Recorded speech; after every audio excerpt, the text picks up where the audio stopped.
안녕하세요. 이철환의 노트북의 이철환입니다. 오늘부터는 한국 경제의 미래에 대한 이야기를 해보도록 하겠습니다.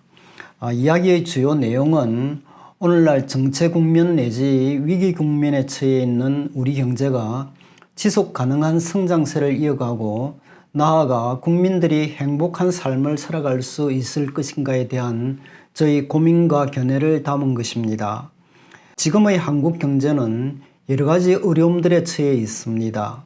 이는 무기력 경제, 탐욕 경제, 갈등 경제, 투기 경제, 선심 경제, 차입 경제, 지하 경제, 그리고 양극화, 고령화 경제의 모습들로 나타나고 있습니다. 한마디로 우리 경제의 현실과 미래는 위기적 상황에 처해 있다는 것입니다. 더욱이 코로나 사태는 기름을 부었습니다.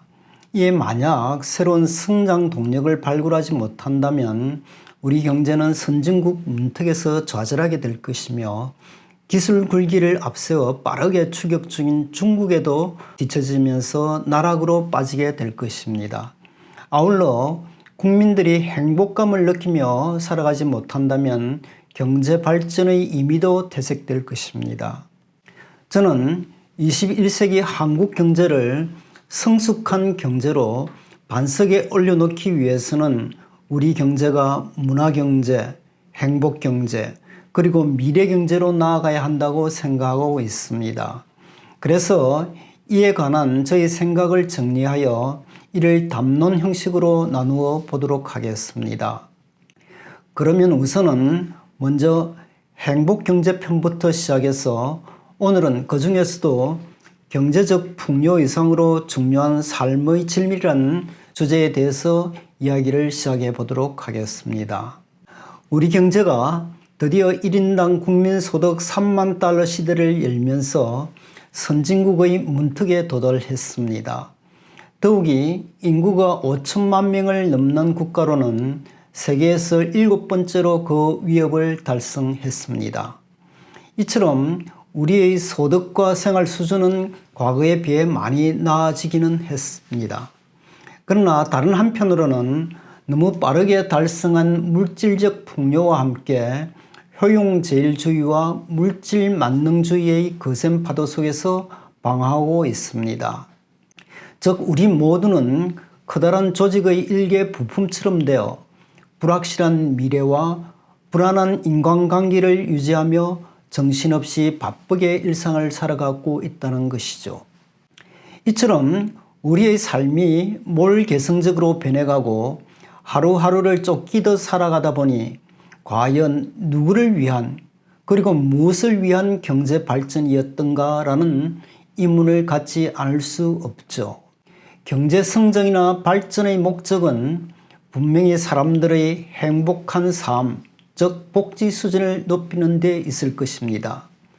그런데 사람들이 복지와 풍요를 느끼지 못하고 행복하지 못한다면 이는 목표와 수단이 바뀐 격이라 할 수 있을 것입니다. 그러면 이와 같이 행복을 느끼는 정도가 갈수록 후퇴하고 있는 이유는 무엇일까요?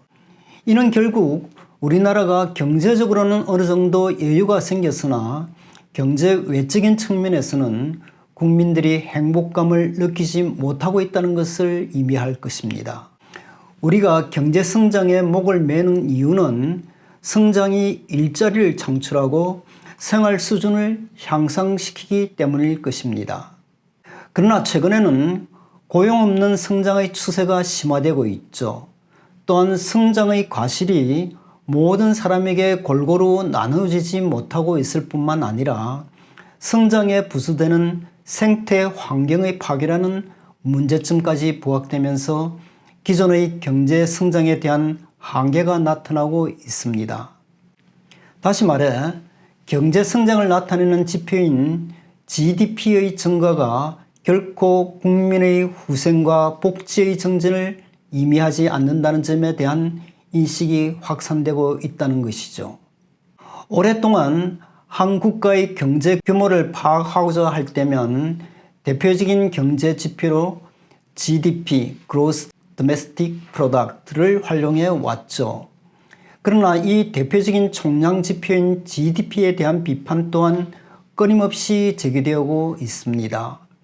비판의 핵심 내용은 국민 소득을 통해 한 나라의 경제력은 측정할 수 있지만 국민 생활의 질이나 행복 등 보다 근원적인 부분에 대해서는 제대로 파악할 수 없다는 것입니다.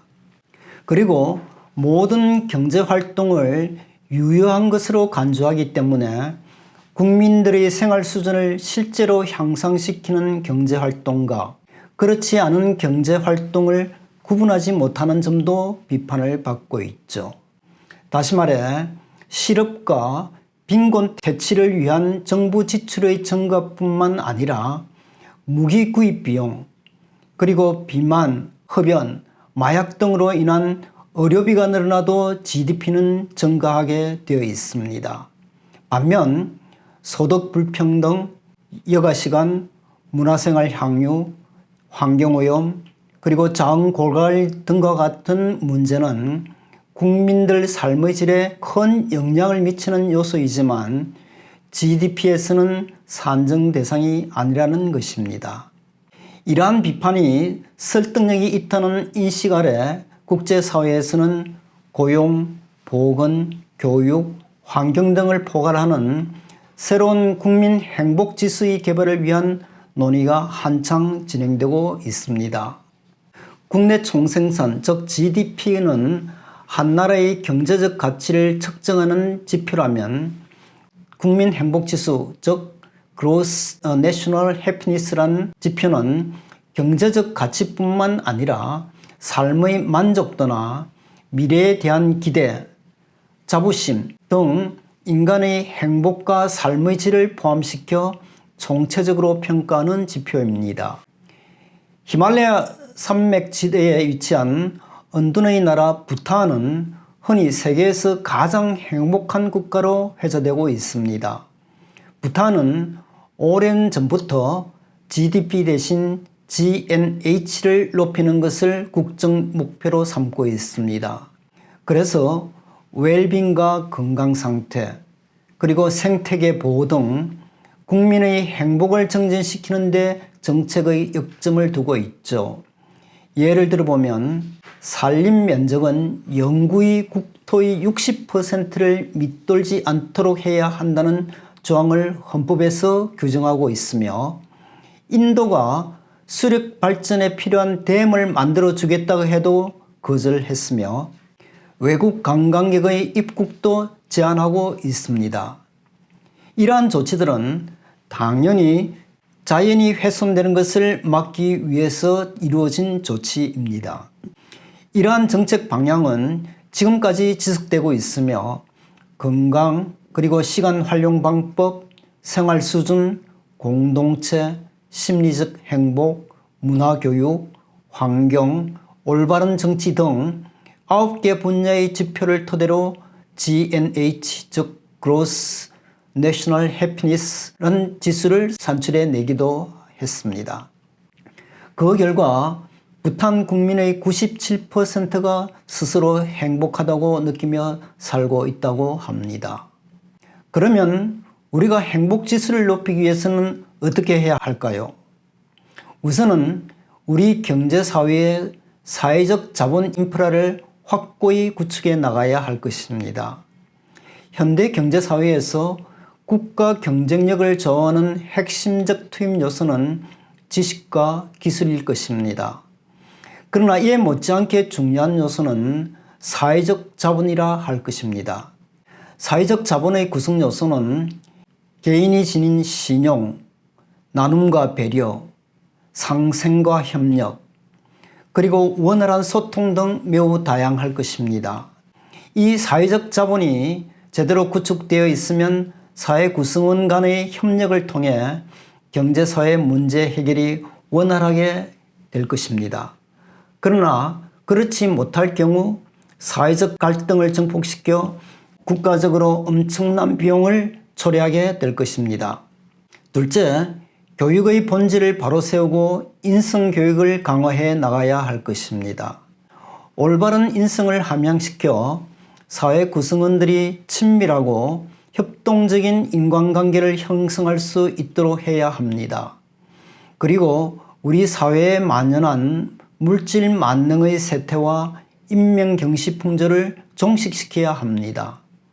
다시 말해서 자신만이 부귀영화를 누리며 잘 먹고 잘 살기 위한 스펙 쌓기에 치중하기보다는 도덕적이고 건전한 인격과 사고를 함양하는 인성교육에 역점을 두어야 한다는 것입니다. 그리고 우리의 삶이 좀 더 자유롭고 풍요로워지도록 창의력과 문화적 감수성을 키워주는 방향으로 교육의 내용과 방법을 바꾸어 나가야 할 것입니다. 이는 다가오는 4차 산업혁명 시대에서 인간이 인공지능을 슬기롭게 통제하고 공존하기 위해서도 중요한 과제가 됩니다. 셋째는 중산층을 육성해야 할 것입니다. 중산층이 부실하여 양극화 현상을 보이게 되면 사회적 갈등이 심화되고 심할 경우 경제사회 체제의 불안정만저도 조장해 될 것입니다. 이는 중간에서 중재하고 이견을 조율할 중간 입장이 줄어들기 때문입니다.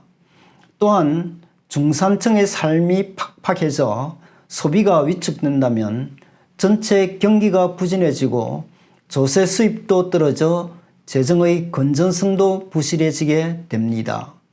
따라서 경제사회의 안정적이고 지속 가능한 발전을 위해서는 두터운 중산층의 확보가 필수적입니다. 넷째, 문화생활의 향유입니다. 21세기는 문화의 시대라고 합니다. 이는 문화적 가치나 문화적 토양이 인간의 삶을 풍성하고 행복하게 해줄 뿐만 아니라 경제 성장과 사회 발전을 가능하게 하는 기반이 되고 있다는 것이죠. 특히 중요한 것은 문화적 감수성이 경제 발전 과정에서 피폐해진 정신문화와 인간성을 회복시키는 필수 불가결한 요소라는 점입니다. 이와 함께 경제 발전 모델을 모색함에 있어서도 이전은 기존의 불균형 성장 전략에서 벗어나 장기적이고 친환경적이며 지속 가능한 발전 모델을 개발 운용해 나가야 할 것입니다. 아울러 물질적 풍요뿐만 아니라 정신적인 행복도 함께 달성하는 행복 경제를 추구해 나가야 합니다. 그리고 함께 잘 사는 경제 사회를 만들어 나가야 할 것입니다. 이러한 과제들이 제대로 실현된다면 우리 국민들은 현재보다는 좀 더 행복한 삶을 누릴 수가 있게 될 것입니다. 지금까지 이철환의 노트북이었습니다. 감사합니다.